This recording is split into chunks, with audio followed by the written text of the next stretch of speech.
Welcome to You've Got This with Sarah Hamaker, a podcast to encourage and equip moms along their parenting journey. Join Sarah each week as she interviews dads and moms like you and discusses the joys, challenges, and rewards of raising kids. Hi, and welcome to this week's You Got This. I'm your host, Sarah Hamaker, and I'm glad you joined me. Today I'm with Doug Morneau, and he is a best-selling author, speaker, podcaster, marketer, but more important, he's a husband and dad, and he has 3 adult children, and grandchildren, and so he's well-versed in getting kids to launch into adulthood and help them choose their career path, which is what we're going to talk about today. And as I was telling Doug before we started recording this podcast, I have 2 teenage daughters. They're in 10th and 11th grade this year. So this is a topic that is hot on our plate. So I am thrilled to be talking with you today about this, Doug. Hey, thanks so much. Happy to share my mistakes with your audience. Yeah, I'm sure. I was just thinking, it's so different.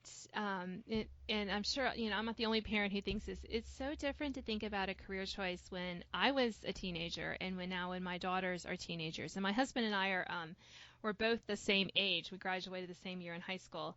And we were just talking about this the other day, how it just, I don't know. It didn't seem like, it seemed like a big deal to pick what you were going to study in college, but it just didn't seem like it was this big, huge life deal. And I feel like there's just so much more, importance attached to it. Maybe I was oblivious when I was a teenager. I don't know, Doug.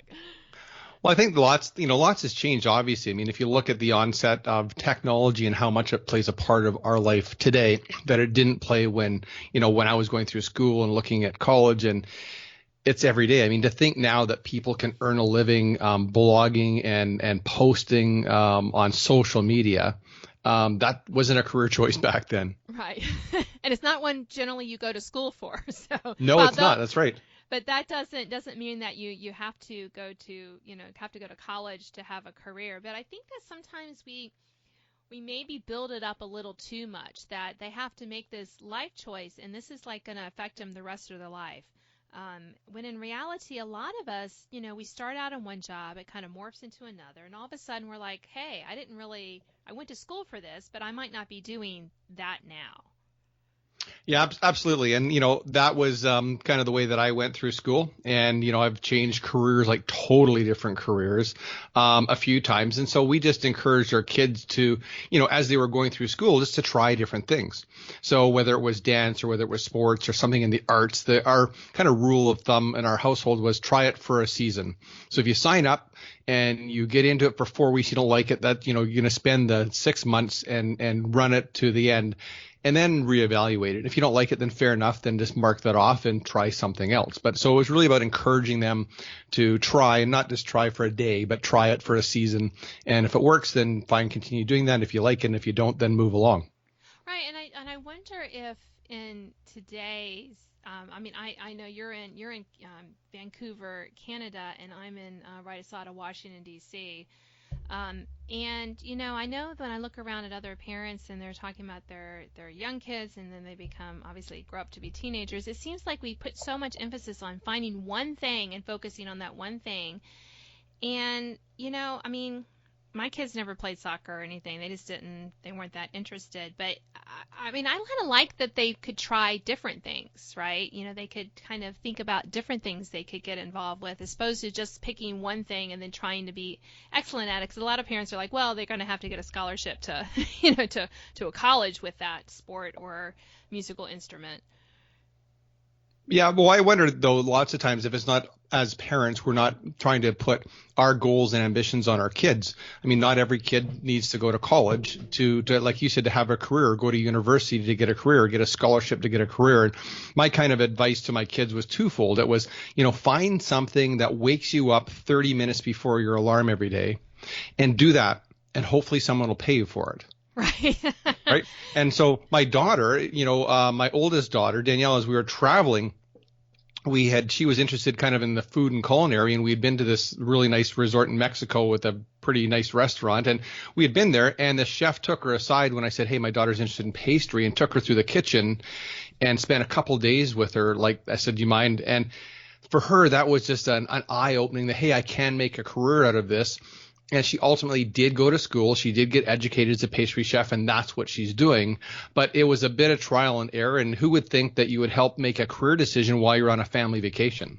Right. And just kind of, noticing what our kids are interested in and kind of talking them through and saying, that could be an option for you. Not just, pointing that, like we were talking before we recorded that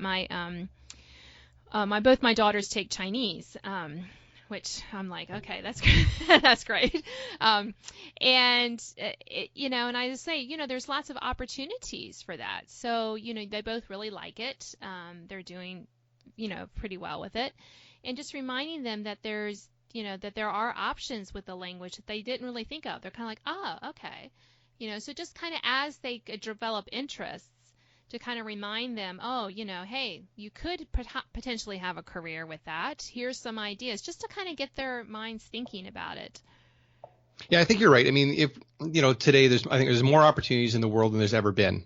And so, two of our oldest kids both went away to Capenry for a year. My son to New Zealand because he was a huge rugby fan and played rugby. And I said, hey, in Canada, we were born with hockey sticks in our hand. In New Zealand, they're born with pigskin in their hands. Keep your head up.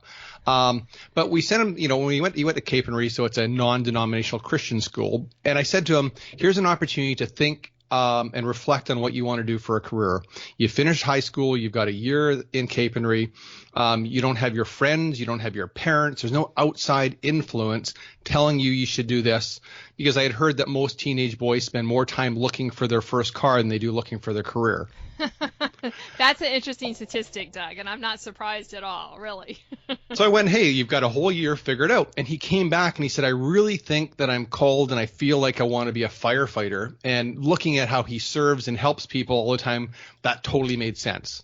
My daughter that is the pastry chef, the same thing happened. She spent the year and she wanted to do something in food and serving people. So, part of it was, letting our kids go and getting them away from all the influence of their friends saying, hey, you should do this, or hey, I have a job there, you should do this, and making a decision because it's convenient, but really have some quiet time to reflect on where they think they're called. And if it doesn't work, like you said, encourage them. Okay, fine, time to move along. Right. And I think that so many times we think if our kids don't go to college as soon as they get that high school diploma in their hands, that they're never going to go to college and they're never going to amount to something. And we paint this whole apocalyptic kind of thinking. And reality is that, some kids really know what they want to do. I mean, I always knew I wanted to be a writer. And so finding a college and working for magazines and so, I mean, that's how I started my writing career. And I always just knew that's what I wanted to do, but I knew that I was a little bit unusual, to really have that passion to do that. My husband was like, yeah, I didn't know what I wanted to do. He kind of fell into his career, in school. He's like, oh, I think I'll take these classes. Oh, I really like this. Okay, now I'm going to do this. And so it's kind of good that I think our kids have the two different things. And I said, look, I don't expect you to know, at 10, even at 16, really what you want to do. So I think sometimes we have to give them, like you said, that freedom to kind of think about it, try on different, career hats. And then, and use your network so your kids can go and connect with your network and get some feedback from some of your friends. It's amazing how much smarter my friends are than me when my kids ask them for advice, yes. Even though it might be the same advice. And, my youngest daughter is very intuitive. So, I remember when she quit her first job, she had worked for this big coffee company chain that's global. And she'd only been there for 3 months. So, well, why are you going to quit? She said, well, because my manager is really inappropriate and she talks about staff and she gossips and she's not keeping up so for her, it being, she's 22 now. It was about, being fair, treating people well and following the rules. And so she has left several jobs because it didn't align with her, core values. So it had nothing to do with the what she was doing. It was just that they didn't match. And as a dad, I'm going like, but you have car insurance, you have all these things you need to do. Like, are you sure you want to quit? And she's going like, but Dad, this just doesn't feel right. So it's like, okay. So I'm not much of a feely person like she is, but that's her. So we support her through that. And I don't know what she's going to do, but she's still exploring. Right. And I think that sometimes we need to let them figure those kind of things out. I mean, she needs to figure out how to pay her bills, how to do this. And if she can, and if she can do that, then that's great. And, kind of, but, and still kind of know who she is, because I think at the end of the day, Doug, what we really want for our kids is we want them to have that self-awareness about why they're doing what they're doing.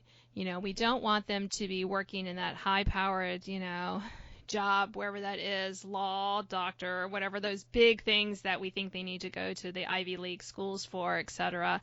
But if they're just punching a time card there and not really, feeling that they're making a difference, or, know who they are at the end of the day and like themselves for where they are and where they're working, then, I'm not sure that that's such a great thing.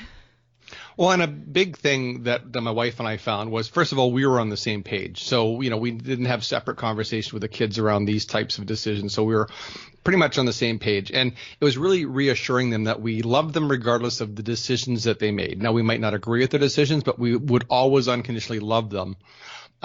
And that they didn't have to do what I did. Like, my oldest daughter is very similar to me. She's very driven, type A type personality. She goes, well, Dad, aren't you disappointed I'm not doing what you're doing? Because I've had my own business for like 35 years. I said, no, I'm not. I want you to find what you do.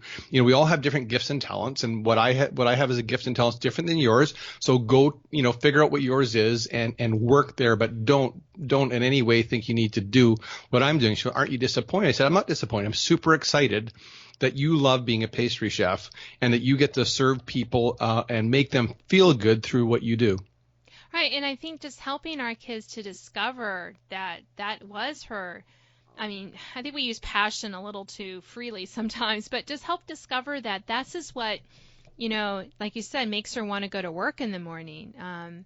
I certainly don't want any of my kids to finish all their education, whatever that looks like, and then start their whatever career they're on and just be miserable all the time because they felt like they had to choose this to make us happy as their parents, or because they felt like everyone was telling them, oh, you're wasting your time if you do X, so they did Y instead.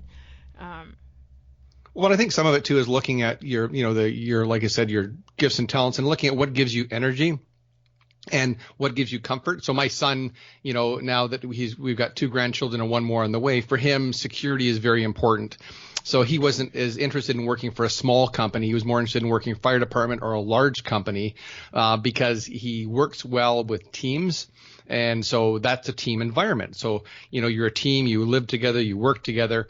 That's not an environment I would work well in, or my oldest daughter wouldn't, my youngest daughter would. So part of it maybe is looking at the environment that you work in beyond just the industry. What is the culture like?